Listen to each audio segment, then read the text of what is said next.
కూడా మీ ముందుంచే ప్రయత్నం చేస్తుంది వైఆర్టీవీ. రాష్ట్ర రాజకీయాల్లో జరుగుతున్న అసలు సిసలైన వాస్తవాలు ఏంటి, తెలంగాణ రాష్ట్ర వ్యాప్తంగా జరుగుతున్న ప్రతి చర్చను కూడా మీ ముందుంచే ప్రయత్నం అయితే చేస్తాం. రైట్, మొత్తానికి తెలంగాణ రాష్ట్ర వ్యాప్తంగా జరుగుతున్న ప్రతి ఎపిసోడ్ను కూడా ఒకసారి మనం చూసే ప్రయత్నం అయితే చేద్దాం. ఎందుకంటే ఈరోజు తెలంగాణ రాష్ట్ర వ్యాప్తంగా రాష్ట్ర రాజకీయాలలో చాలా మార్పులు, భారీ మార్పులు కూడా జరగబోతున్నట్టుగా విశ్వసనీయ వర్గాల నుంచి ప్రాథమికమైన అంశాలతో కూడిన ఆధారాలు అయితే వచ్చాయి. అసలు ఏం జరుగుతుంది ఈ తెలంగాణలో అనేది ఒక్కసారి నేను చూసే ప్రయత్నం అయితే చేస్తా.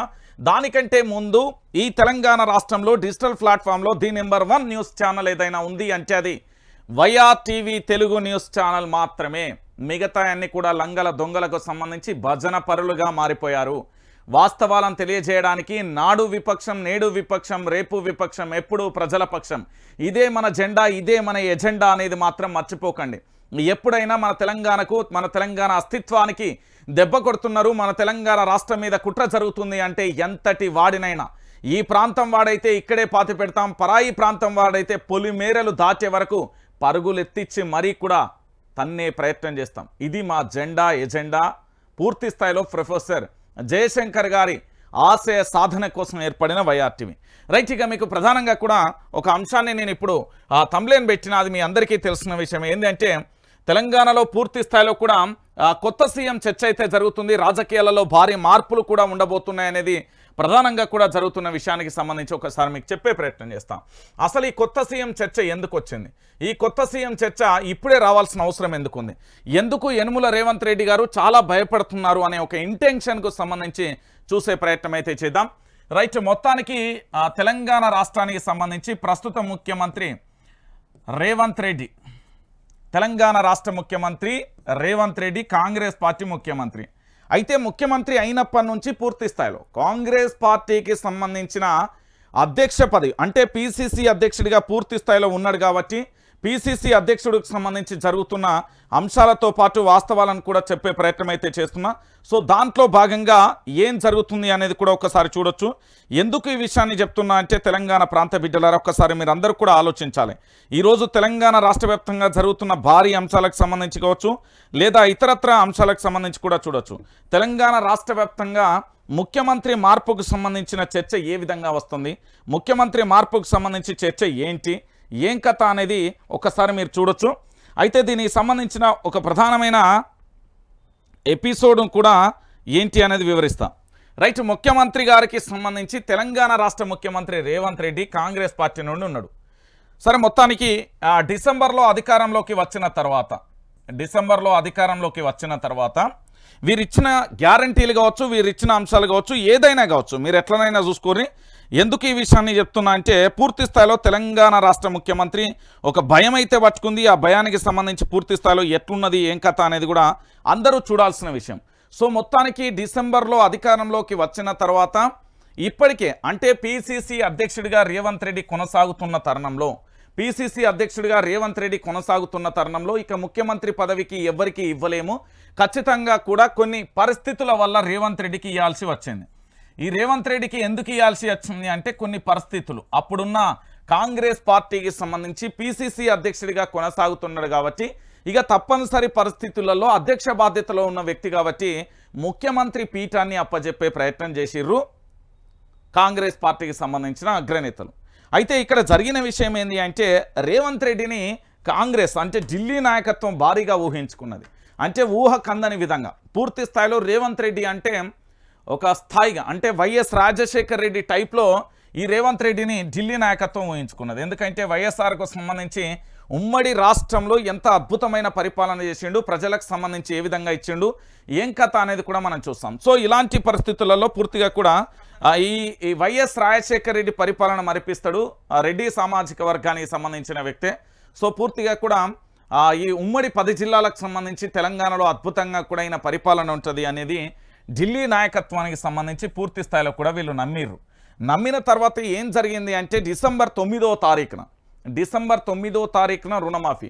ఈ 6 గ్యారంటీల ఎపిసోడ్ ఢిల్లీకి సంబంధం లేదనేది ఇప్పుడు 6 గ్యారంటీలు 13 అంశాలకు సంబంధించి ఈ ఢిల్లీకి సంబంధించిన ఎపిసోడ్కు సంబంధం లేవు. ఇవి కేవలం వీళ్ళు అంటే పార్టీకి సంబంధించి ఆల్రెడీ తెలంగాణలో కాంగ్రెస్ పార్టీ అధికారంలోకి వస్తది అని కన్ఫర్మ్ అయినరు. అంటే అవుతుందా కాదా అన్న ఒక కన్ఫర్మ్ ఒక చర్చలో భాగంగా జరిగిన ఒక అంశం ఏంటి అంటే ఈ 6 గ్యారంటీలు 13 అంశాలు ఏవైతే ఉన్నాయో వీటితో ఢిల్లీ నాయకత్వానికి ఏం సంబంధం లేదు. రేవంత్ రెడ్డి తన స్వతహాగా కూడా ఈ మేనిఫెస్టోను రూపొందించుకొని పూర్తి స్థాయిలో కూడా ఆ మేనిఫెస్టోకి సంబంధించిన అంశాలు ఏంటి, ఆ మేనిఫెస్టోలో ఎలాంటి అంశాలు ఉన్నాయి, మేనిఫెస్టో ద్వారా తెలంగాణ ప్రాంత ప్రజలకు దానితో పాటుగా ప్రజల్లోకి చొచ్చుకెళ్లేందుకు తన యొక్క సొంత ఎజెండాగా నిర్ణయించిన 6 గ్యారెంటీలు. అయితే ఇంకొక విషయం ఏంటంటే అందరు ఏమనుకున్నారంటే ఈ కర్ణాటక రాష్ట్రంలో కాంగ్రెస్ పార్టీ అధికారంలోకి వచ్చింది, కర్ణాటకలో కాంగ్రెస్ పార్టీ అధికారంలోకి వచ్చింది కాబట్టి తెలంగాణలో కూడా కాంగ్రెస్ పార్టీ అధికారంలోకి వస్తుంది. సో అధికారంలోకి వస్తే ఖచ్చితంగా కూడా ఇక్కడ కూడా అభివృద్ధి చెందుతారు. దాంతోపాటు ఇంకో రాష్ట్రం పూర్తి స్థాయిలో దేశవ్యాప్తంగా కూడా కాంగ్రెస్ పార్టీ అధికారంలోకి వస్తుంది అనే ఒక అంచనాలో కాంగ్రెస్ పార్టీ ఉండే. అయితే విషయం ఏంటి అంటే అప్పటికే అంటే పూర్తి స్థాయిలో కూడా రేవంత్ రెడ్డి ప్రభుత్వం మీద ఇప్పుడు చర్చ జరుగుతున్నది. కానీ జాతీయ స్థాయిలో కూడా ప్రధాని నరేంద్ర మోడీ ప్రభుత్వం మీద చర్చ జరిగింది. ఇక్కడ ఒక చిన్న విషయం ఏంటంటే మీరు సెంట్రల్ బీజేపీకి సంబంధించి చూసుకోవాలి. ఈ సెంట్రల్ బీజేపీలో పూర్తి స్థాయిలో ప్రధాని నరేంద్ర మోడీ మీద భయంకరమైన విస్ఫోటనమైన AK-47 బుల్లెట్ల కంటే భయంకరమైనగా కూడా విమర్శలు చేసిండు ధృవర్ తారే అనే ఒక యూట్యూబ్ ఛానల్. ఆయన నేషనల్ యూట్యూబ్ ఛానల్ కాదు, ఆయన కూడా ఒక యూట్యూబ్ ఛానలే. ఆయన ఏంది అంటే కాంగ్రెస్ పార్టీకి ఫేవర్గా ఉంటాడు. ఆయన ధృవర్ ఆతే అని ప్రధాని నరేంద్ర మోడీ మీద పూర్తి స్థాయిలో భయంకరమైన వీడియోలు చేసాడు. ఆయనకు కాంగ్రెస్ పార్టీ అగ్రనాయకత్వం రాహుల్ గాంధీ అండదండలున్నాయి. మరి తెలంగాణలో యూట్యూబ్ ఛానళ్ళకు సంబంధించి ఈ తెలంగాణలో యూట్యూబ్ ఛానళ్ళు ప్రశ్నిస్తే మాత్రం రేవంత్ రెడ్డికి ఎందుకు సురసురమని గాలుతున్నది అనేది ఒక చర్చ కొనసాగుతుంది. ఇక్కడ రేవంత్ రెడ్డి ప్రభుత్వం మీద ఇక్కడి యూట్యూబ్ ఛానళ్ళు ప్రశ్నిస్తే, ఇక్కడి సోషల్ మీడియా ప్రశ్నిస్తే, ఇక్కడి డిజిటల్ ప్లాట్ఫామ్ ప్రశ్నిస్తే ఎందుకంత కోపం వస్తుంది అనేది కూడా తెలియని పరిస్థితి కనబడుతుంది. మరి సెంట్రల్లో ఉన్న కాంగ్రెస్ పార్టీకి ధృవరాతే అనే ఒక యూట్యూబ్ ఛానల్ అయినా పూర్తి స్థాయిలో సంపూర్ణమైన మద్దతు తెలుపడంతో పాటుగా ఏది ప్రధాని నరేంద్ర మోడీ మీద భయంకరమైన భయంకరంగా వీడియోలు చేయొచ్చు, విమర్శలు చేయొచ్చు, రకరకాలుగా కూడా చేయొచ్చు. సో ఇక్కడ ధృవరాతే అనేటైన ఇక్కడ యూట్యూబ్ ఛానళ్ళ మీద కాంగ్రెస్కు ఫేవర్గా చేయొచ్చట, కానీ తెలంగాణలో ఉన్న ప్రశ్నించే గొంతుకలకు సంబంధించి పూర్తి స్థాయిలో చేయడానికి వీలు లేదు అనడానికి కారణం ఏంటి అనేది కూడా వీళ్ళు చెప్పాల్సిన పరిస్థితి ఉంటుంది. అయితే ఇక్కడ పూర్తి స్థాయిలో అక్కడ భారతీయ జనతా పార్టీకి ఏకుమేకులా మారి సగానికి సగా కూడా తన ప్రాబల్యాన్ని కోల్పోయే విధంగా చేసింది యూట్యూబ్ ఛానల్ అయిన. దాంతోపాటు తెలంగాణలో కాంగ్రెస్ పార్టీ అధికారంలోకి రావడానికి యూట్యూబ్ ఛానల్ అయిన. సో ఇక్కడి వరకు ఎపిసోడ్ బాగానే ఉంది. కర్ణాటక ఎన్నికలలో గెలిచినాం, తెలంగాణలో కూడా గెలిచినాం. అయితే ఇక్కడ విషయం ఏంటి అంటే రేవంత్ రెడ్డికి సంబంధించి ఒక సమస్య ఉందండి. ఈ రేవంత్ రెడ్డి గారికి పెద్ద సమస్య ఉంది. ఒకటి, చెప్పేటోడు అన్ను ఉండాలి. 2, వినేటోడు అన్ను ఉండాలి. ఈ రెండిట్లో ఏది లేకపోయినా దెబ్బ పడుతుంది. ఆకువే ముళ్ళు మీద పడ్డా, ముళ్ళువే ఆకు మీద పడ్డా, బొక్క ఆకుకి అన్నట్టుగా ఇక్కడ కూడా గదే అవుతుంది. చెప్పేటోడు అన్నైనా ఉండాలి, వినేటోడు అన్ను ఉండాలి. ఈ రెండూ లేకపోతే పూర్తి స్థాయిలో కూడా ఇబ్బందికరమైన పరిస్థితి ఏర్పడుతుంది. అది మీ అందరికీ కూడా తెలిసిన విషయమే. సో రేవంత్ రెడ్డికి కూడా ఒక సమస్య ఉంది. ఏంటి అంటే అధికారులు చెప్తా ఉంటే, సలహాలు ఇస్తూ ఉంటే ఇక్కడ పట్టించుకోవట్లేదట. ఇంకొకటి ఏంటంటే కాంగ్రెస్ ప్రభుత్వానికి సంబంధించి ప్రస్తుత కాంగ్రెస్, నేను చెప్పేది తెలంగాణలో ఉన్న ప్రస్తుత కాంగ్రెస్కు సంబంధించి చాలా వేటేజ్ ఉన్న మంత్రులే ఉన్నారు. మీరు తుమ్మల నాగేశ్వరరావుని చూసుకోర్రి, మంత్రిగా చేసిన వ్యక్తే. దాంతోపాటుగా ఉత్తమ్ కుమార్ రెడ్డి స్ట్రాంగే, కోమటిరెడ్డి వెంకటరెడ్డి స్ట్రాంగే, కొండా సురేఖ స్ట్రాంగే. చెప్తున్న మంత్రులుగా ఎవరెవరైతే పనిచేసిలో వీళ్ళందరూ కూడా మాజీ మంత్రులు, చాలా స్ట్రాంగ్ వ్యక్తులు. సో వీళ్ళందరూ ఉన్నప్పటికీ కూడా రేవంత్ రెడ్డి పరిపాలన చక్కగా ఉండకపోవడానికి తన అసంబద్ధమైన నిర్ణయాలే కారణం. ఇక రెండోది, ఆయనకు సలహాదారులుగా ఉన్న విఎం నరేందర్ రెడ్డికి ఒక పార్టీ నడిపిన వ్యక్తి కాదు, లేకపోతే పూర్తి స్థాయిలో రాజకీయాలకు సంబంధించి ప్రతి వ్యూహాలు ఇచ్చే వ్యక్తి కాదు, సంక్షేమ పథకాల విషయంలో ఏది ఒక క్లారిటీ ఇచ్చే వ్యక్తి కాదు.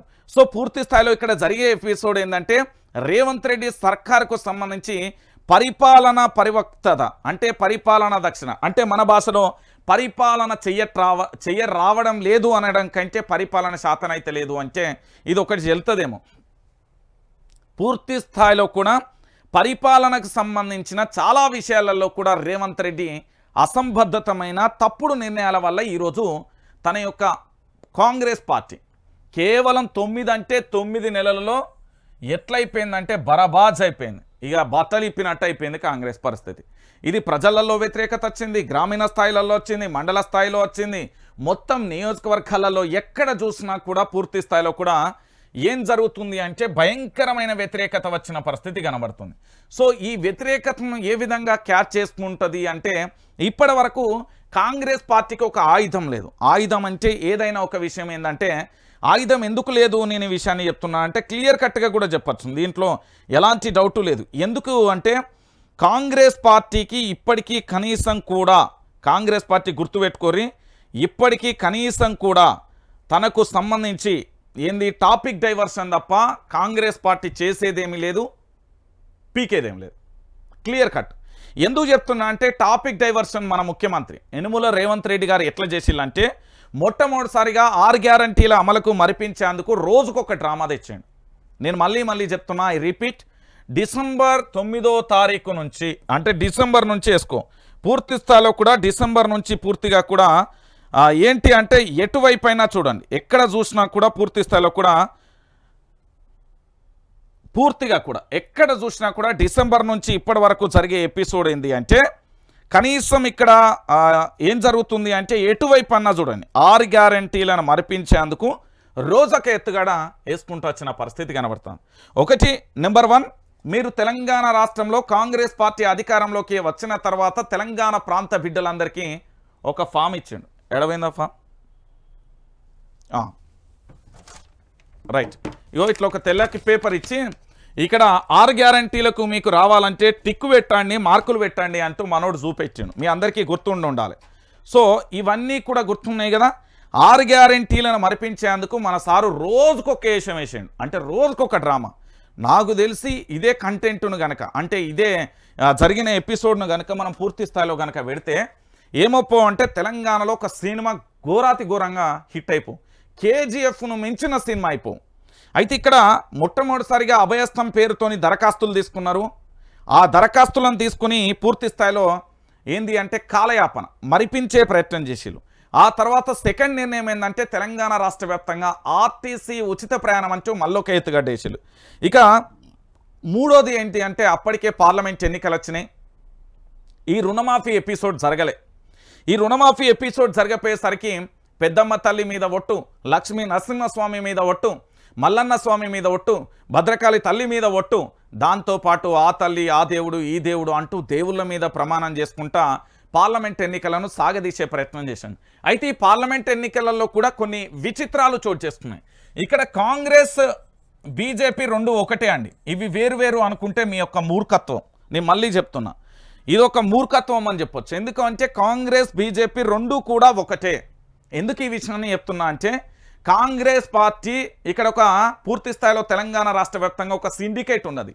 ఈ సిండికేట్ ఏంది అంటే రాజకీయాలకు సంబంధించి పూర్తి స్థాయిలో వీళ్ళు పూర్తిగా కూడా సిండికేట్ అయ్యారు. అంటే పార్టీలన్నీ ఒకే పునాది మీద నిలుస్తున్నాయి. ఇంటికి ఎనగర్ర లెక్క అన్ని పార్టీలు మీరు పరిపాలన నడిపియండి. ఇగో ఎగ్జాంపుల్ మీకు చెప్తానండి. ఇప్పుడు ఏదైనా ఒక టెండర్ వేసినప్పుడు అన్ని పార్టీల నుంచో లేకపోతే అన్ని పార్టీల నుండి కాంట్రాక్టర్లో లేకపోతే ఆ పార్టీ వాళ్ళే వెళ్ళి అనుకోరు. అట్లా కాకుండా అందరు కలిసి ఒకటే టెండర్ వేసేసి వాళ్ళే దక్కించుకోవడానికి చేస్తున్నారు. రాజకీయాలు సిండికేట్ అయినాయి తెలంగాణలో. ఇది క్లియర్ కట్టు. ఇక్కడ కాంగ్రెస్ బీజేపీ ఒకటే అని నిరూపించడానికి మీకు జరిగిన పార్లమెంట్ ఎన్నికలలో 8 స్థానాలకు 8 స్థానాలు ఎట్లా వచ్చినాయి, సగం ఎట్లా పంచుకున్నారు. ఆల్మోస్ట్ మీరు అనుకుంటున్నారో కాదో కానీ చాలా చోట్ల కూడా ఆల్రెడీ అభ్యర్థులకు సంబంధించి పూర్తి స్థాయిలో ఫైనలైజ్ అయినాక ఎవరెవరిని ఓడించాలి, ఎవరెవరిని ఓడించద్దు, ఎవరి మీద అభద్రతా భావం ఉంది, ఎవరిని గెలిపిస్తే మనకు చేటుగా మారుతుంది, ఎవరి వల్ల మనకు నష్టం అవుతుంది అని మొదటి నుండి కూడా ఒక అభద్రతా భావం అయితే బాగానే ఉంది. సో దాంట్లో భాగంగా ఇక్కడ జరిగింది ఏంది అంటే కాంగ్రెస్ బీజేపీకి సంబంధించి ఈ రెండు పార్టీలలో ఉన్న అగ్రనేతలు ఇద్దరు కూడా దోస్తు మేరా దోస్త్ తూ హీ మేరా జాన్ అంటున్నారు. ఇది పార్లమెంట్ ఎన్నికలలో జరిగిన విషయం. సో వీళ్ళిద్దరూ కూడా పంచుకున్నారు. అప్పటికి దేవుళ్ళ మీద ఒట్లయిపోయినాయి. ఆగస్టు రానే వచ్చింది. ఇక ఆగస్టు వచ్చే సమయానికి ఇక్కడ జరిగింది ఏంది అంటే అందరి దేవుళ్ళ మీద పూర్తి స్థాయిలో ఒట్లయిపోయినాయి. ఏకకాలంలో రుణమాఫీ చేసిన అని మన ముఖ్యమంత్రి యనుమల రేవంత్ రెడ్డి గారు చెప్పాను. ఏకకాలంలో రుణమాఫీ కాలేదురా నాయన అనేది అందరికీ తెలుసు, యావత్తు తెలంగాణ సమాజానికి తెలుసు. కేవలం నాకు ఉన్న సమాచారం సోర్స్ ప్రకారం మాత్రం 100% కేవలం 30% మాత్రమే అయింది. అంటే ఇంకా 70% కావాల్సి ఉంది. మొత్తం కాదు అనడానికి లేదు, 100%లో 30% ఉంది. ఆ 30% మాత్రమే అయింది, ఇంకా 70% కావాలి. సో ఇలాంటి పరిస్థితులలో ఏం చేసినాను అంటే ఆగస్టు వచ్చింది, రానే వచ్చిన తర్వాత మన ముఖ్యమంత్రి ఇక డోర్లు తెరిచినా ఆ డోర్లు తెరిచినా అని రాహుల్ గాంధీ ఆడికి చెప్తూనే ఉన్నాడు, ఒరే నాయనా నీకు దండం పెడతా, బాన్చర్రా, నువ్వు ఇతర పార్టీ వాళ్ళని చేర్చుకోకురా, మనం విరుద్ధంగా పనిచేస్తున్నాం, వాళ్ళ అధురానైనా సుప్రీంకోర్టు గైడ్లైన్స్ అయినా రాజ్యాంగం ప్రకారమైనా మళ్ళీ వేటు పడుతుంది, ఉప ఎన్నికలు వస్తాయి, ఈ రచ్చంత అవసరమారా నాయన అని చెప్పిండు. ఈయనలే మన సార్ ఏం చేసిండంటే తోలుకొచ్చిండు, గొర్రెలను గాక బర్రెలను గాక కొట్టంలోకి తోలుకొచ్చినట్టు తోలుకొచ్చును. మరి తోలుకొచ్చిన వాళ్ళు ఏమన్నా శుద్ధని పూసలా అంటే వాళ్ళు దొంగలే. వాళ్ళు ఆ దొంగలు కాల్చి ఏం చేసిల్లంటే భయపడి ఇప్పుడు వాళ్ళు అటు కాకుండా ఇటు కాకుండా పోయిన పరిస్థితి కనబడుతుంది. ఇక ఇది ఇంతటితో అయిన తర్వాత ఈ రుణమాఫీ ఎట్లా గాలే, మరి ఏం చేయాలి? పార్టీ ఫిరాయింపుల ఏంది ఎమ్మెల్యేలకు సంబంధించిన ఎపిసోడ్ అయిపోయింది. ఇక రైతు బంధు మీ అందరికీ గుర్తుండాలి, రైతు బంధుకు సంబంధించి, కళ్యాణ లక్ష్మి తులం బంగారానికి సంబంధించి, రైతు భరోసాకు సంబంధించి ఎగనామం పడింది. అంటే మీరు ఎండాకాలానికి సంబంధించిన పెట్టుబడి సాయం చాలామందికి అందలే, 7,000 కాదు 17,000 ఇస్తాను. మళ్ళీ వానాకాలం ఇప్పటికీ అయిపోయి దాదాపుగా 10-15 రోజులు అవుతుంది, ఇప్పటికీ కూడా మీకు పెట్టుబడి సాయం వల్లే. ఈ రెండింటిని ఎగనామం పెట్టడంతో పాటు పార్లమెంట్ ఎన్నికల వేళ బీఆర్ఎస్ పార్టీకి సంబంధించిన వాళ్లకు ఎంపీ టికెట్లు ఇచ్చును. ఇక ఇక్కడ తెలంగాణ రాష్ట్ర వ్యాప్తంగా ఎంపీ ఎలక్షన్ల ప్రోత్సాహంతో ఒక స్టంటు జరిగింది, ఆ తర్వాత ఎమ్మెల్సీ ఎన్నికలది ఒక స్టంటు జరిగింది. దీంతో పాటుగా పూర్తి స్థాయిలో కూడా ఇక బీఆర్ఎస్ బీజేపీలో విలీనం అంటూ మరొక హైడ్రామా తీసుకొచ్చారు. దీంతో పాటు రైతు రుణమాఫీ, ఆ తర్వాత సగానికి పైగా కూల. ఇక ఇలాంటి పరిస్థితులే, ఇదంతా కాదు, ఏం చేద్దాం, హైడ్రా తెద్దాం. ఈ హైడ్రా ఎవరి కోసం వచ్చింది, ఈ హైడ్రా ఎక్కడి నుండి పుట్టుకొచ్చింది అనేది కూడా చెప్తాం. హైడ్రా అనేది తెలంగాణ రాష్ట్ర వ్యాప్తంగా ఇది అడుగు పెట్టడానికి కారణం, తెలంగాణ రాష్ట్ర ముఖ్యమంత్రికి ఈ హైడ్రాకు ఎలాంటి సంబంధం లేదు. నేను మళ్ళీ చెప్తున్నా వినండి,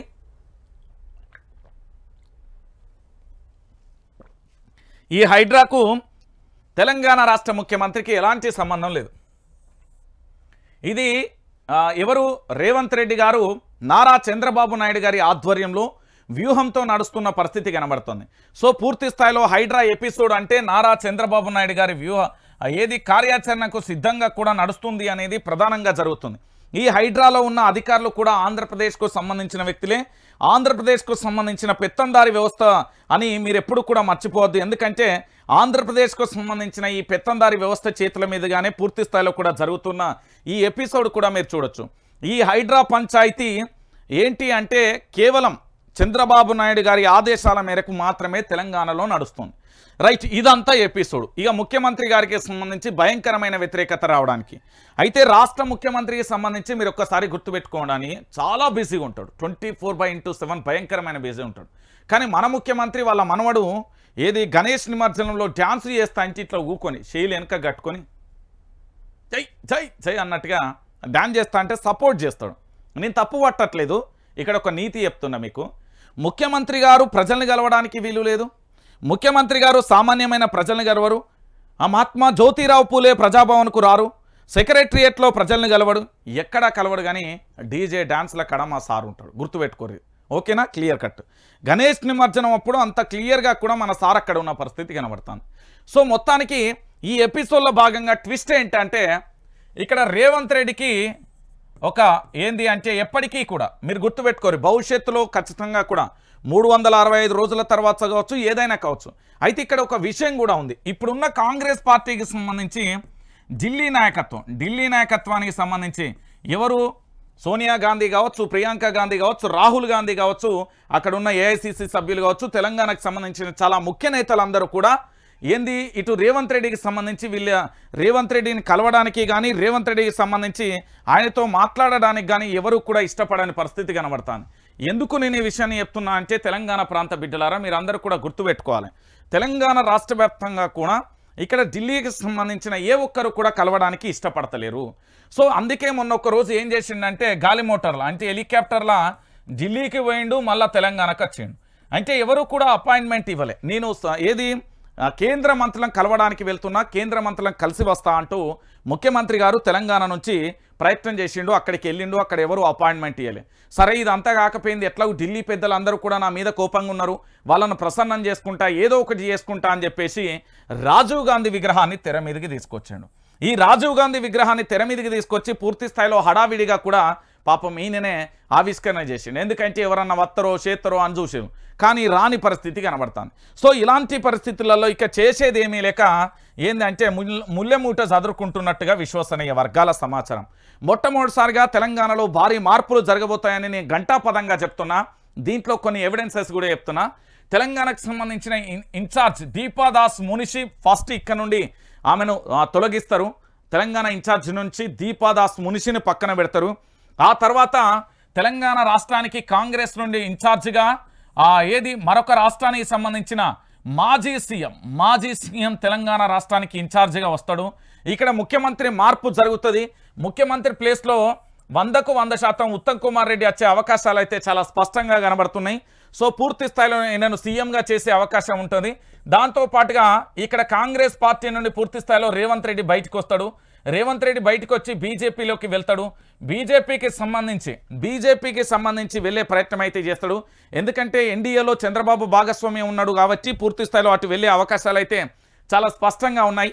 సో ఈయన బీజేపీలోకి వెళ్ళే ప్రయత్నం చేయగానే తాను ఎట్లాగూ తన వెంట ఉన్న ఎమ్మెల్యేలు వస్తారనే నమ్మకం ఉన్నది. కానీ ఏ ఒక్క ఎమ్మెల్యే కూడా పూర్తి స్థాయిలో రేవంత్ రెడ్డితో రావడానికి సుకుమంగా లేరు, అంటే ఇష్టపూరితంగా లేరు. వీళ్ళందరూ కూడా కాంగ్రెస్ పార్టీలోనే ఉండడానికి సిద్ధపడతారు. సో ఈయన ఆ పార్టీకి వెళ్తారు. ఒకవేళ బీజేపీ కనుక కర్ణాటకలో లేదా తెలంగాణలో రాష్ట్రంలో బీజేపీ ఇక్కడి ప్రభుత్వాన్ని కూల్చేంత సీన్ ఉన్నదా అంటే లేదు. సెంట్రల్లో కూడా ప్రధాని నరేంద్ర మోడీ గారి పీఠం ఎప్పుడు కదులుతుందో ఆయనకు కూడా తెలియదు. ఎందుకంటే బీహార్ బ్యాచ్ ఉన్నది, ఆడ బీహార్కా బాద్షాలు ఉన్నారు. వాళ్ళు ఎప్పుడు తప్పుకుంటే అప్పుడు సెంట్రల్లో కూడా ప్రభుత్వం పడిపోతుంది. దేశంలో కూడా రాష్ట్రపతి పాలన వచ్చే అవకాశాలు చాలా స్పష్టంగా కనబడతాయి. బీహార్కు సంబంధించి పూర్తి స్థాయిలో కూడా బీహార్ రాష్ట్రానికి సంబంధించి వాళ్ళు గనక ఈ ఎన్డీఏ కూటమి నుంచి పక్కకు జరిగితే భారతదేశ ప్రధానిగా ఉన్న నరేంద్ర మోడీ గారి ప్రభుత్వం కూడా పడిపోతుంది. నరేంద్ర మోడీ గారికి సంబంధించి పూర్తి స్థాయిలో ఆల్రెడీ ప్రజలకు ఆయన మీద భయంకరమైన తిరుగుబాటు ఉన్నది. ఆయన ఓన్లీ పబ్లిసిటీ తప్ప ప్రజలకు చేసేది ఏమీ లేదనే విషయానికి సంబంధించి కూడా ప్రజలందరూ కూడా అవగాహన వచ్చింది. సో ఈయన బీజేపీకి పోయిన తర్వాత పూర్తి స్థాయిలో ఇక్కడ ఏం జరుగుతుంది అనేది క్వశ్చన్గా మారుతుంది. ఇక నెక్స్ట్ సీఎం బాగానే ఉంది. మరి 2028 ఎన్నికలు 2029 ఎన్నికలలో తెలంగాణలో బీజేపీ వస్తుందని బీజేపీ నేతలు అంటారు, లేదు బీఆర్ఎస్ వస్తుందని బీఆర్ఎస్ నేతలు అంటారు, లేదు మరొకసారి కాంగ్రెస్ పార్టీ వస్తుందని కాంగ్రెస్ పార్టీ నేతలు అంటారు, లేదా కొత్త పార్టీ పుట్టుకొస్తుంది, కొత్త పార్టీకి సంబంధించి పూర్తి స్థాయిలో కూడా జరుగుతుంది అనేది మరికొంతమంది అంటున్నారు. కానీ వాస్తవం ఏంటంటే తెలంగాణ రాష్ట్ర వ్యాప్తంగా కూడా కొత్త పార్టీ కాదు, తెలంగాణ రాష్ట్ర ముఖ్యమంత్రిగా ఇప్పుడు ప్రస్తుతం ఉన్న ఎమ్మెల్సీ కవిత రాష్ట్ర ముఖ్యమంత్రిగా ప్రమాణ స్వీకారం చేసిన ఆశ్చర్యం లేదు. మీరు గుర్తుపెట్టుకోవాలి, ఎమ్మెల్సీ కవిత తెలంగాణ రాష్ట్ర ముఖ్యమంత్రిగా ప్రమాణ స్వీకారం చేసినా కూడా ఆశ్చర్యం లేదు. మరో జయలలితను తెలంగాణ రాష్ట్రంలో చూసినా ఆశ్చర్యం లేదు. ఎందుకు అంటే తాను బీఆర్ఎస్ పార్టీ నుండి భయంకరమైన వేటేజ్తో భయంకరంగా కూడా ప్రజల్లోకి ప్లానింగ్ జరుగుతున్నది. ఆ ప్లానింగ్తో పూర్తి స్థాయిలో కూడా బయటకు వచ్చే అవకాశాలు అయితే కనబడుతున్నాయి. సో ఇలాంటి పరిస్థితులలో ఎమ్మెల్సీ కవితకు సంబంధించి ప్రజల్లోకి వచ్చే ప్రయత్నం జరుగుతుంది అనే విషయాన్ని గుర్తుపెట్టుకోరు. సో మొత్తానికి 2029లో 28 లేదా 29 అంటే జమిలీ ఎన్నికలు కాబట్టి బీజేపీ అధికారంలోకి రాదు, కాంగ్రెస్ అధికారంలోకి రాదు. బీఆర్ఎస్ పార్టీ నుంచి ఎమ్మెల్సీ కవిత ముఖ్యమంత్రిగా వచ్చే అవకాశాలు ఉన్నాయి. సో ఇది రాష్ట్ర రాజకీయాలలో భవిష్యత్తులో జరగబోయే అంశంగా అభివర్ణించడంలో ఎలాంటి తప్పు లేదు. సో ఇప్పటి వరకు YRTV Telugu news channel subscribe చేసుకోకపోతే సబ్స్క్రైబ్ చేసుకోండి. రైట్, ఇక నేను చెప్పిన ప్రతి స్టోరీ కూడా, నేను చెప్పిన ప్రతి అంశం కూడా ఢిల్లీ నుంచి ఏఐసీసీ సభ్యులుగా ఉన్న కొంతమంది రాహుల్ గాంధీ, ప్రియాంక గాంధీకి సంబంధించిన వాళ్ళ యొక్క అనుచరగణం, వాళ్ళ యొక్క పర్సనల్ వ్యక్తులకు సంబంధించిన సోర్స్ నుండి వచ్చిన అంశాన్ని నేను చెప్పిన. దాంతోపాటు భవిష్యత్తులో జరగబోవడానికి కారణం ఏంటంటే ఇక్కడ రాజకీయ పరిస్థితులు ఎట్లుంటాయని అంచనా వేసి రాజకీయ విశ్లేషకులు, రాజకీయ పండితుల ద్వారా తెచ్చిన అంశాలను అన్నీ కూడా మీకు క్రోడీకరించి జతపరిచి మీకు చెప్పే ప్రయత్నం అయితే చేసిన. సో ఇది వైఆర్టీవీ యొక్క స్ట్రాటజీ, చాలా క్లారిటీగా కూడా చెప్తాం మేము. ఇక మీ అందరికీ తెలిసిన విషయమే, ఇక్కడ కొన్ని విషయాలు చెప్పాలి. అయితే తెలంగాణ రాష్ట్రానికి సంబంధించి కొన్ని అంశాలు పూర్తిగా మీ అందరికీ అర్థం కావాలి. ఇది మీ అందరికీ తెలుసు కదా. ఏ ఒక్కరు కూడా వీళ్ళని తప్పుబట్టకండి దయచేసి. రైతు జై జవాన్ జై కిసాన్ అనడమే కాదు, ఈ రైతు దేశానికి రాజు అనే విషయాన్ని గుర్తుపెట్టుకోవాలి. రైతు 4 మెతుకులు వండిస్తేనే నేను ఇక్కడ ఉండి వార్తలైనా చదవగలుగుతా, మీరు అక్కడ ఉండి చూడగలుగుతారు. రైతు అన్నం పండించకపోతే మన బతుకులు ఏందో ఒక్కసారి మీరు ఆలోచించుకోండి. తెలంగాణ అంటే ఎక్కువ అన్నం తినేటోళ్ళే ఉంటాం కాబట్టి రైతు లేకపోయినా ఏ పంట అయినా కూరగాయల కన్నును మొదలు పెడితే A to Z కేవలం రైతు వల్లనే సాధ్యమవుతుంది. సో పూర్తి స్థాయిగా రైతు లేని రాజ్యాన్ని చూసిరా అంటే ఎక్కడ కనబడరు. ఆఖరికి అభివృద్ధి చెందిన రాష్ట్రాలలో కూడా వ్యవసాయం టెక్నాలజీతోనే నడుపుతారు. లేకపోతే పెద్ద పెద్ద ఫార్మా కంపెనీలు 100 ఎకరాలు లీజుకిచ్చి అందులో షెడ్డులేసి అన్నాన్ని పండించే ప్రయత్నం చేస్తారు. ఏం జరిగింది? రంగంలోకి రైతన్నలు నేడు ప్రజాభవన్ ముట్టడికి పిలుపు, రుణమాఫీ కానీ రైతుల ధర్నా, ముట్టడికి వెళ్లకుండా ముందస్తు అరెస్టులు, పోలీస్ స్టేషన్లో నిర్బంధాలు అంటూ కూడా చూస్తున్న పరిస్థితి కనబడుతుంది. అయితే ఈ ఎపిసోడ్ నాకు చాలా వరకు కూడా అర్ధరాత్రి నుండే కాల్ వచ్చినాయి. చాలామంది రైతన్నలు కాల్ చేశారు, రంజిత్ భాయ్ ఇది పరిస్థితి, మమ్మల్ని అరెస్టు చేస్తున్నారు, మీరు ఏదైనా చేయాలి అంటే, అన్నా మీకేం కాదన్నా, మీకేమైనా అయితే వచ్చే బాధ్యత నాది అని నేను రాత్రిలే చెప్పిన. ఎందుకంటే రైతులకు సంబంధించి ఈ అరెస్ట్ ఏంది, కథ ఏంది అనేది కొన్ని ఫోటోలు కూడా మీకు తీసుకొచ్చిన. ఎందుకంటే రాష్ట్ర వ్యాప్తంగా కూడా రైతుల అరెస్ట్ అనేది మంచి పని కాదు. అది ఎప్పుడైనా గుర్తుపెట్టుకోరు. మీకు రైతులకు సంబంధించి ఎప్పుడైనా కూడా రైతులకు సంఖ్యలు వేస్తే ప్రభుత్వాలు పడిపోతాయి. అది ఎంత పెద్ద ప్రభుత్వం అయినా, ఎంత తోపు ప్రభుత్వం అయినా, అక్కడ ఎంత తోపోడు ఉన్నా, ఎంత మనగాడు ఉన్నా, ఎంత హీరో ఉన్నా, ఎంత సుప్రీం ఉన్నా కూడా పడిపోతాయి అనే విషయాన్ని మీరు అందరూ కూడా గుర్తుపెట్టుకోవాలి. నేను ఈ విషయాన్ని చాలా క్లారిటీగా చెప్తున్న విషయం. సో రైతన్నలను అర్ధరాత్రి బెల్లంపల్లి పోలీస్ స్టేషన్లో ఇది అరెస్ట్ చేసిలు. ఆ తర్వాత ఇది మరొక చోట కూడా అరెస్టు చేసిన పరిస్థితి కనబడుతుంది. వీళ్ళు రైతులండి, వీళ్ళు ఎవరో ఉగ్రవాదులు లేకపోతే ఈ దేశానికి ఏదన్నా చెడు చేయడానికి వచ్చిన వ్యక్తులు కాదు. రుణమాఫీ కాని రైతులు చెలో ప్రజాభవన్కు ముట్టడికి పిలుపునిచ్చారు. ఎందుకంటే ఈ తెలంగాణ రాష్ట్ర వ్యాప్తంగా కూడా 31,000 కోట్ల రుణమాఫీ చేస్తామని చెప్పి కేవలం 18,000 కోట్లే చేసిర్రు. రైతులకు సంబంధించి అందాల్సిన చాలా బాకీ ఉన్నాడు రేవంత్ రెడ్డి. ఒకటి 30% మాత్రమే రుణమాఫీ అయింది, 70% రుణమాఫీ కావాల్సి ఉంది, పెట్టుబడి సాయం రావాల్సి ఉంది, రైతు భరోసా రావాల్సి ఉంది. సో ఇవన్నీ కూడా రావాల్సిన అవసరం ఆవశ్యకత ఎంతైనా ఉంది అనే విషయాన్ని కూడా మీరందరూ గుర్తుపెట్టుకోవాలి. ఎందుకు నేను ఈ విషయాన్ని చెప్తున్నా అంటే తెలంగాణ రాష్ట్ర వ్యాప్తంగా ఇప్పటికీ కూడా మీ అందరికీ తెలవాల్సిన విషయం ఏంటి అంటే రైతన్నలకు సంబంధించి ఈరోజు ప్రజాభవన్కు సంబంధించి పిలుపు ముట్టడి ఇస్తే కనీసం కూడా పోలీసులు కూడా రైతన్నలను అరెస్టు చేస్తున్నారు. ఇలాంటి నీచమైన చర్యను, ఇలాంటి నీచమైన ఆ ధోరణిని మనం పూర్తి స్థాయిలో ఏకకంఠంతో ముక్త కంఠంతో ఖచ్చితంగా కూడా ప్రతి ఒక్కరూ ఖండించాలి. పార్టీలకు అతీతంగా కూడా రైతులకు మద్దతు తెలపాలి. ఎందుకు అంటే కాంగ్రెస్ పార్టీ అధికారంలోకి వచ్చిందే 420 హామీలు ఇచ్చి, అంటే అమలుకు నోచుకోలేని హామీలను పూర్తి స్థాయిలో కూడా ఇచ్చి ఏం చేసింది అంటే రైతన్నలకు సంబంధించి పూర్తిగా కూడా మోసం చేసింది. సో మోసం ఇప్పుడు రైతు అనే వ్యక్తి ఎప్పటికీ మోసపోవడానికే కాదు కదా, పోరాటం చేయడానికి కూడా ఉంటాడు అనే విషయాన్ని మీకు గుర్తు చేస్తున్నా. మరి రైతుల అరెస్టు ఎంత దారుణమైనది, ఎంత హేమమైనది, ఎంత గలీజ్ పని అనేది ఈ రాష్ట్ర ప్రభుత్వానికి అర్థమైతేనేమో ఓకే, లేకపోతే అంతే ఈ గదే పరిస్థితి అనేది కూడా చూడాల్సిన పరిస్థితి కనబడుతుంది. ఇక దాంతోపాటుగా మరొక అంశానికి సంబంధించి కూడా హైలైట్ చేద్దాం. మన యొక్క ముఖ్యమంత్రి గారి వైద్య ఆరోగ్య శాఖ మంత్రి దామోదర రాజనరసింహ గారికి ఉన్నట్టుండి ఏమైందో నాకైతే అర్థం కావట్లేదు. ఒకసారి చదువుదాం. బిజీగా ఉన్న శుక్రవారం మాట్లాడదాం. ఆరోగ్యమిత్ర సిబ్బందితో వైద్య శాఖ మంత్రి ఉదయం నుంచి దోబూచలాడిన దామోదర సెక్రటరియట్ నుండి మినిస్టర్స్ క్వార్టర్స్కు అటు ఇటు తిప్పించుకున్న మంత్రి ఆరోగ్యశ్రీ ట్రస్ట్ ఆఫీస్ ముందే బైఠాయింపు, డిమాండ్ పరిష్కరించాల్సిందేనని ఆందోళన, చివరకు శుక్రవారానికి వాయిదా వేసిన మంత్రి. నాకు అర్థం కాని విషయం ఏంటంటే తెలంగాణ రాష్ట్ర వ్యాప్తంగా మీరు ఇటు నల్గొండ చూడండి, వరంగల్ చూడండి, కరీంనగర్ చూడండి, ఖమ్మం చూడండి, నిజామాబాద్ చూడండి, ఆదిలాబాద్ చూడండి, ఏ దిక్కు చూసినా తెలంగాణలో కూడా విష జ్వరాలతో, చికెన్ గున్యాలతో, డెంగ్యూలతో, రకరకాల వ్యాధులతో తెలంగాణలో హెల్త్ ఎమర్జెన్సీని ప్రకటించాల్సింది పోయి సారు చాలా బిజీగా ఉన్నారట. ఓ జిల్లాను పోయి అక్కడికి పోయి పూర్తి స్థాయిలో ఆయన పరామర్శించింది లేదు, ఓ జిల్లాకు సంబంధించి పూర్తి స్థాయిలో చెప్పింది లేదు, కానీ బిజీగా ఉన్నానంటే కూడా చెప్తున్న పరిస్థితి కనబడుతుంది. అంటే సమస్యల పరిష్కారానికి ఇష్టపడతలేదు ప్రభుత్వం. వాళ్ళకి ఎందుకు ఇష్టపడుతుంది? వాళ్ళకి వచ్చే లాభం ఏంది? అరే మా ప్రభుత్వం ఎన్ని రోజులు ఉంటుందో లేదో నాకెందుకు అనే ధోరణిలో వీళ్ళున్న పరిస్థితి కనబడుతుంది. ఇక దానితో పాటుగా మరొక అంశం, November 10 dead line. BC declaration అమలు చేయాల్సిందే, సమగ్ర కులగణన చేపట్టాల్సిందే, సమస్యలపై బృందాలుగా అధ్యయనం చేస్తాం, పెద్ద దిక్కుగా కేసీఆర్ ఉంటారు, ప్రభుత్వం మెడలు వంచైనా అమలు చేయిస్తామని ప్రకటన. బీసీ నేతలతో భేటీ సందర్భంగా కేటీఆర్ అంటూ కూడా చెప్పిన పరిస్థితి కనబడుతుంది. అయితే రేవంత్ రెడ్డి ట్రాప్లో బీఆర్ఎస్ వాళ్ళు పడ్డారంటే మీరు నమ్ముతారా? నమ్మాలన్నా, నిజంగా నమ్మాలి. ఎందుకో నేను చెప్తాను.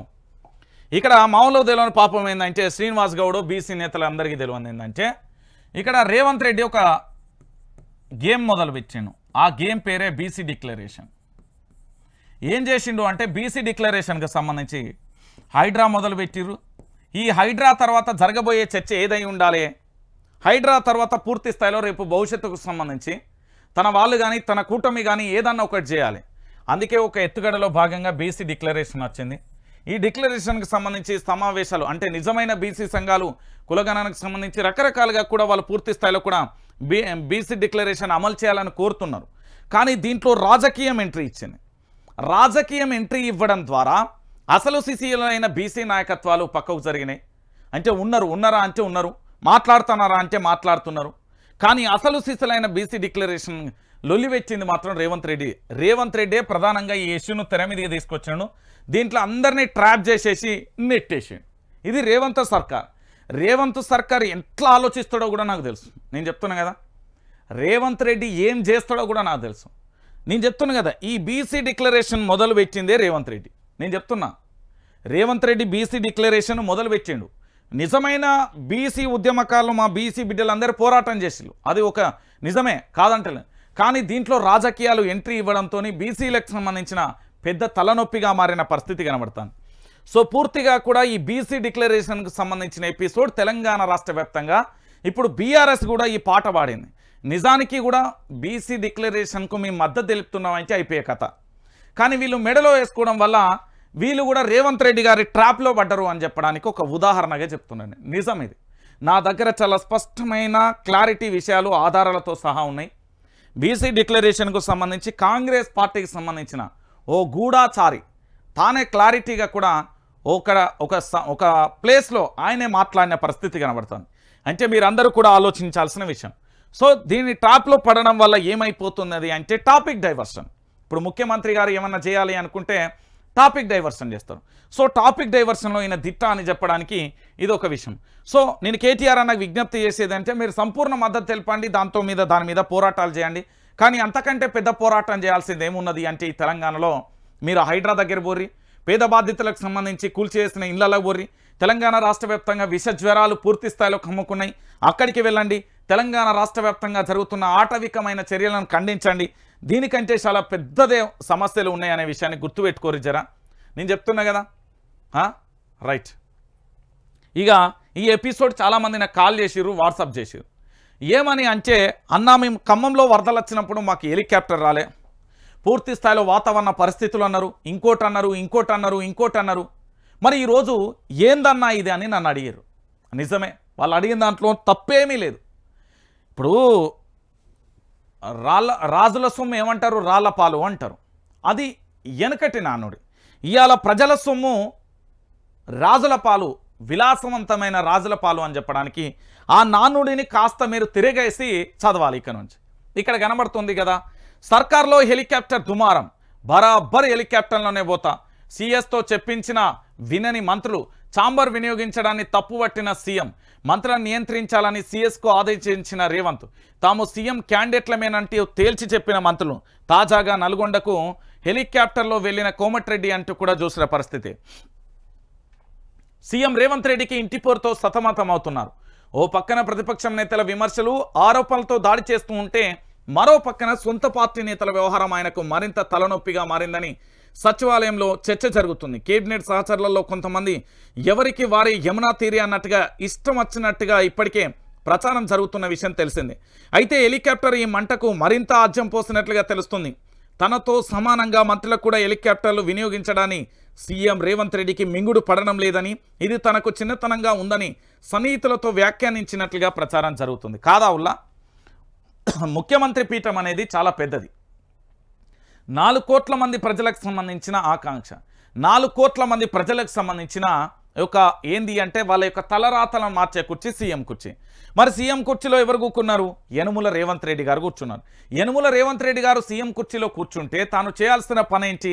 యనుమల రేవంత్ రెడ్డి గారికి సంబంధించి వినియోగించడానికి ఉపయోగించే హెలికాప్టర్లను మంత్రులు కూడా పూర్తి స్థాయిలో నల్గొండ పోవాలంటే హెలికాప్టర్, ఖమ్మం పోవాలంటే హెలికాప్టర్, ఎక్కడికి పోవాలన్నా హెలికాప్టర్.